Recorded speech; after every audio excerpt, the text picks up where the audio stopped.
Bonjour et bienvenue sur ATech. Aujourd'hui, la révolution des interfaces cerveau-ordinateur prend une nouvelle dimension avec Neuralink, l'entreprise d'Elon Musk. Mais comment fonctionne réellement cette technologie ? Quels sont les derniers développements cliniques et les défis techniques rencontrés pour rendre possible ce miracle ? Et surtout, quelles implications éthiques et sociétales accompagnent cette avancée majeure de la médecine et de la robotique ? Plongeons dans cet univers fascinant des implants cérébraux de haute technologie à travers une analyse rigoureuse et factuelle des progrès réalisés jusqu'en 2025. L'histoire de Neuralink commence en 2016, lorsque l'entreprise est fondée par Elon Musk avec l'ambition de connecter directement le cerveau humain à des machines, dans un objectif initial de médecine réparatrice. Après plusieurs années d'expérimentation sur des animaux, souvent controversés et soumis à une surveillance réglementaire intense, la société obtient en mai 2023 le feu vert de la Food and Drug Administration américaine, FDA, pour débuter ses premiers essais cliniques humains. Cette étape cruciale a suivi un refus initial en 2022, motivé par des préoccupations relatives à la sécurité, notamment le risque de migration des fils dans le cerveau et la difficulté à retirer le dispositif en toute sécurité sans provoquer de lésions supplémentaires.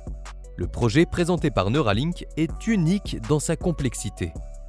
Implanter un petit dispositif électronique scellé, appelé N1, dans le crâne pour capter et intercepter les signaux neuronaux du cortex moteur avec une précision inédite. Le premier patient humain implanté, Noland Arbo, est un homme tétraplégique ayant perdu l'usage de ses membres suite à une lésion médulaire. Dès janvier 2024, il a pu contrôler, par la seule force de sa pensée, un curseur d'ordinateur, ouvrir des pages web, interagir sur les réseaux sociaux et même jouer à des jeux vidéo adaptés, comme l'ont documenté les premières démonstrations publiques de l'entreprise. Ce niveau de contrôle direct via une interface cerveau-ordinateur, ou BCI, représente un bond technologique majeur qui pourrait redonner une indépendance numérique à des millions de personnes souffrant de paralysie sévère.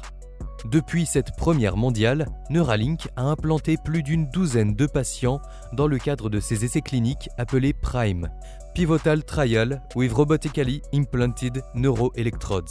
Ces volontaires sont répartis entre des centres de recherche au Canada et aux États-Unis, participant à des essais internationaux qui mesurent la sécurité et l'efficacité du dispositif sur le long terme en conditions réelles, permettant ainsi d'optimiser l'algorithme de décodage des intentions.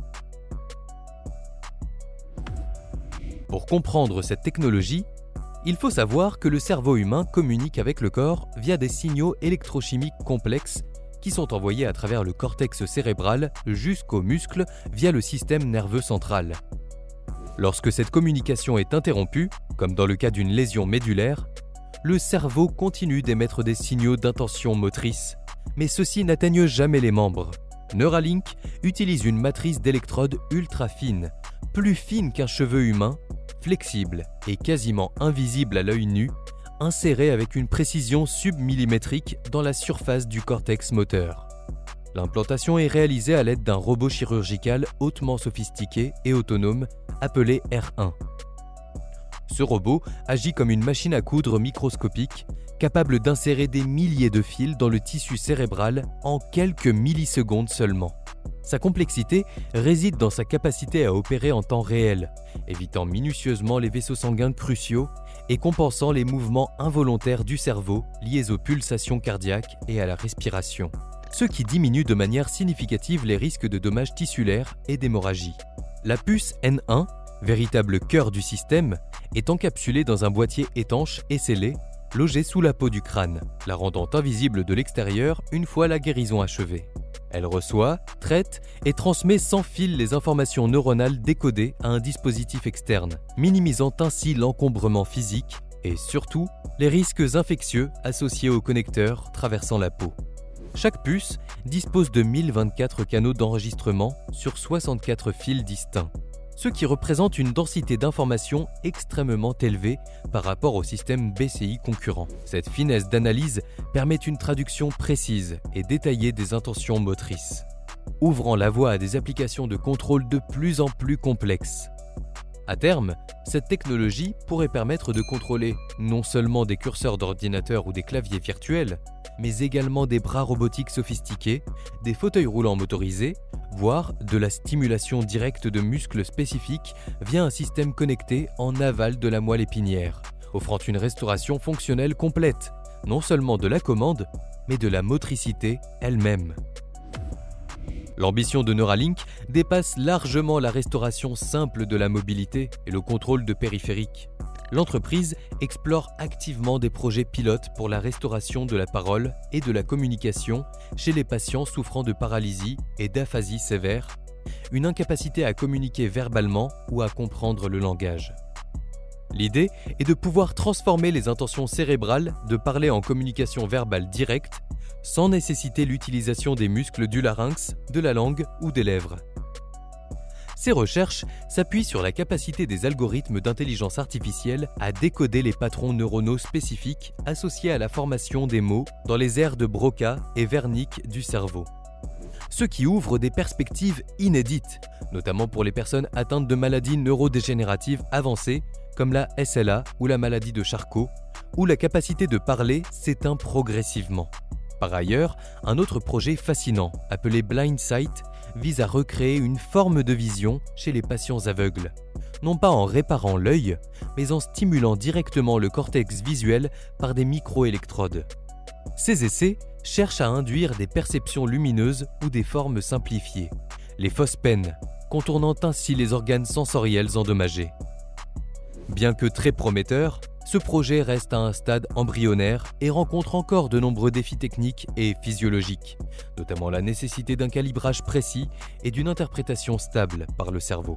Au cœur de cette innovation, cependant, se déploie une importante compétition internationale, un facteur d'accélération et de diversification des approches. D'autres entreprises, comme Synchron, qui utilise une approche beaucoup moins invasive par voie veineuse, Paradromix avec ses implants à haute intensité, et Precision Neuroscience, qui développe des systèmes minces et temporaires, ont également obtenu l'autorisation de réaliser des essais cliniques. Elles proposent des dispositifs diversifiés, ciblant différentes fonctions comme la communication par la parole pour Paradromix ou la restauration sensorielle. Cette course à l'innovation stimule les avancées rapides, mais soulève aussi des questions critiques concernant la standardisation des interfaces BCI, l'accessibilité économique de ces technologies ultra spécialisées et surtout la transparence de données cliniques et des résultats entre concurrents. Ces technologies de pointe posent des questions éthiques majeures qui interpellent les philosophes, les juristes et la société civile, bien au-delà du seul domaine médical. Intégrer un dispositif électronique permanent dans le cerveau n'est pas uniquement une prouesse technique, c'est un défi moral et philosophique, touchant à la notion même d'identité personnelle, de conscience et de liberté cognitive. Il est indispensable que les essais cliniques, qu'ils soient menés par Neuralink ou ses concurrents, respectent scrupuleusement les normes internationales les plus strictes en matière de consentement éclairé, de protection des données sensibles concernant les activités cérébrales, qui sont des informations d'une intimité extrême, et d'observance rigoureuse des protocoles de sécurité.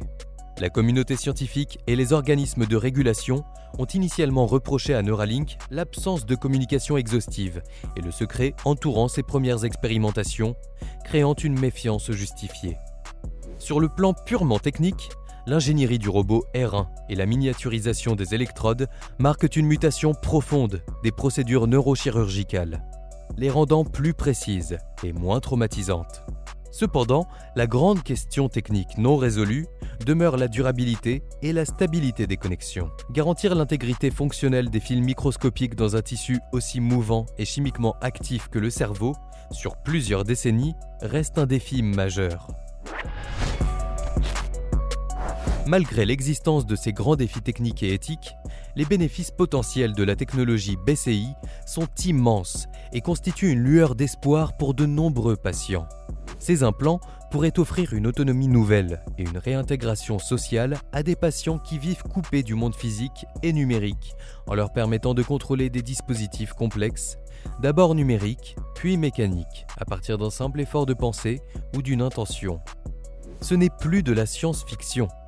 La fusion entre la biologie humaine et la technologie numérique, l'avènement de l'ère cybernétique est bel et bien en marche.